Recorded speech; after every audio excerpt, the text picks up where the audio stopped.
Pria misterius ini sedang mengintai target sebuah paket yang dibawa dari seseorang. Target itu berada dalam komuter line, dan ia dibantu oleh temannya yang ahli peretasan. Dengan kacamata khususnya, ia bisa mengetahui ciri-ciri wajah target yang ia cari. Akhirnya ia mendapatkan target itu, tapi target paket itu sudah diincar oleh sekelompok orang tak dikenal. Akhirnya ia bersama paket itu bisa lolos dari kejaran dari sekelompok orang tak dikenal. Saat di sebuah bis ia bertemu seorang wanita, dan ia menolongnya karena hampir terjatuh. Setelahnya si pria langsung berbalik menghindar. Tapi si pria memperhatikan wanita itu dari belakang. Tak lama si wanita itu turun dari bis, dan ternyata si wanita itu target si pria itu.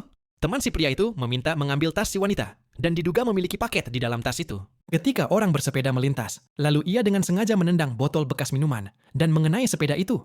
Dan orang itu pun terjatuh. Lalu si pria menghampiri kerumunan, kemudian ia mengambil tas si wanita itu. Dan si wanita sadar kalau tasnya telah dicuri oleh orang misterius itu.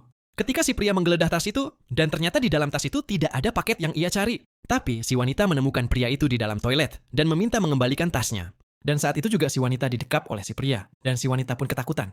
Lalu si pria mengambil gunting kuku, dan ternyata ia hanya ingin memotong kuku si wanita. Ia pun merasa lega, karena ia mengira akan dihabisi oleh pria itu. Esok harinya ia mendatangi wanita itu lagi, dan ia menyamar dengan tampilan yang berbeda, karena wajahnya telah diketahui si wanita itu. Ketika di jalan si pria, dengan sengaja menabrak wanita itu, lalu si pria menaruh alat penyadap ke dalam tas wanita itu.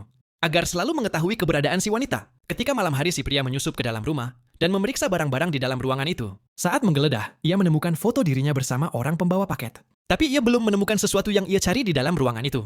Dan saat itu juga si wanita masuk ke dalam ruangan. Tapi tak lama kemudian, ia kembali keluar. Dan beruntung pria itu segera bersembunyi. Dan tak diketahui si wanita. Pria itu merasa kecewa karena target misinya belum berhasil.